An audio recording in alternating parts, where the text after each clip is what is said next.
nome do Pai, do Filho e do Espírito Santo. Caríssimos fiéis, a imagem de Nosso Senhor pregando na barca de São Pedro é uma imagem que a liturgia da Igreja conservou por muitos séculos. Quando estava em uma viagem, entrei numa igreja antiquíssima, belíssima, daquelas que não foram desfiguradas por ideias revolucionárias, nem de fora, nem de dentro do governo da Igreja Católica. E na lateral da igreja tinha um barco inteiro, ou pelo menos a proa do barco, e atrás com mastros, velas e cordas. Quando olhei aquela cena e vi que era obra de arte e de arte sacra, pensei, que coisa interessante. O púlpito, este, é a proa da barca de Pedro, de onde Cristo prega a boa nova, a doutrina divina, a palavra de Deus. E a liturgia antiga da igreja conservava esta fisionomia de barco para o púlpito da forma como é. Na mesma ocasião, por ser a Polônia, onde tem muitas igrejas, paróquias greco-católicas, fui em uma bizantina e lá a mesma coisa.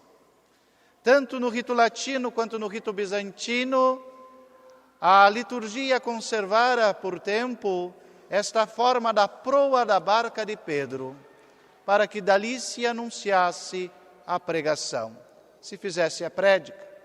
Depois se foi para a forma do nosso ambão, que conhecemos, o nosso púlpito.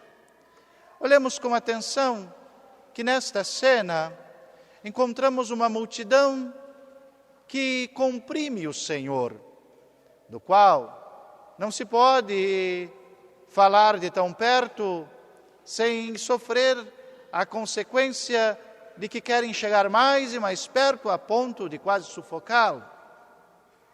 Aí a barca de Pedro se torna necessária.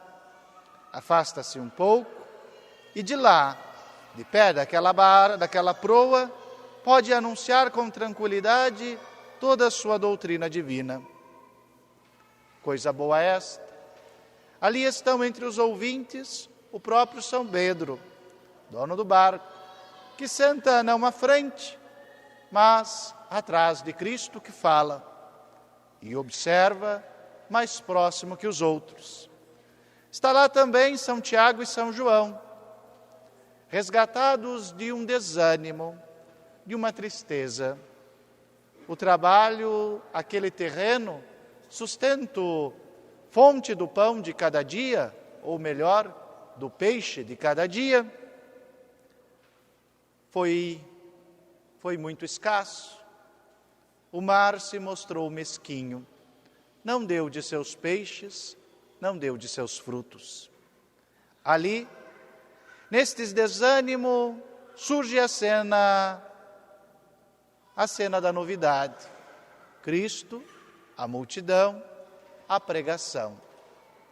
Pensem, queridos fiéis, que na cabeça deles, quando Cristo começa a falar, ainda estão os seus problemas cotidianos. Aquela mesma jornada, a conta que não poderá ser paga pelo trabalho ter sido escasso e os recursos minguarem. Ali estão as questões de negociação, como vamos protelar os pagamentos, dar um jeito nas finanças. Hoje, ontem, não sei que dia, estamos nós a diminuir nossas receitas, nossas fontes de sustento, por mais que o trabalho seja pesado. Tudo isso está na cabeça daqueles ouvintes de Pedro, de Tiago, de João e também, queridos fiéis, em vossa, pois amanhã é segunda-feira e é dia de retomar aquela rotina de trabalho, aquelas atividades. Os homens de negócios já se preocupam com suas agendas, com os pagamentos a serem feitos, com as transferências. Quantas são as preocupações que estão na mente daqueles e destes? E Cristo está a falar. Fala, e não sabemos o que nesta pregação disse. Distinto do Sermão da Montanha, que mais se conserva a palavra ensinada do que qualquer sinal que a comprove ou que a incentive, aqui na barca, a palavra ensinada se esvai e vem o sinal.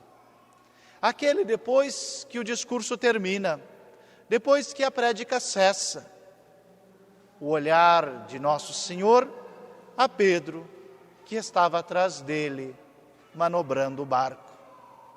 Não para a praia, não para aquelas confusões, para aqueles meios, para aquele esforço humano para dar conta da vida cotidiana, desanimado e conformado com o mínimo, com os meios para fazê-lo, descontente com o que havia tido como fruto, mas para o mar mais fundo, o mar mais intenso, e lá lançar as redes. Não por vontade ou habilidade do trabalhador, mas por obediência da palavra proferida pelo Verbo eterno. Tudo mudou, tudo transformou. Os créditos pensados em se conseguir, as desculpas àqueles a quem tinham dívidas a pagar, tudo isto desapareceu quando Cristo lhe deu a ordem: lança a rede. E estas não vieram com a mesquinhez do mar, mas com a generosidade de Deus, que multiplica e faz vir do nada aquilo que é o bem. A rede plena, cheia, muda sua semana, muda sua rotina, muda seus planos. Agora é vender logo o bom peixe, tomar logo a medida certa. As dívidas estão pagas, as preocupações eram nada, tudo em abundância. Pensemos, podia ser uma simples caridade de Nosso Senhor, uma gentileza, diante de Pedro não ter lhe negado a proa do barco, para que falasse aquilo que o Divino Pai Eterno lhe deu a comunicar. Mas não, é mais do que um gesto de gratidão e de benevolência do Divino Salvador. Ali está o próprio chamado à vocação de Pedro, Tiago e João. Nesse domingo, queridos fiéis, está também o meu chamado de vocação, o vosso também. O pão de cada dia, peçamos ao Pai Nosso que está no céu, confiantes de que se Ele alimenta os pássaros do céu e veste os lírios do campo, não se recusará a nos dar neste dia, nesta semana, nestes tempos de sua graça, o bem necessário. Mas é preciso ir para as águas profundas da mística cristã.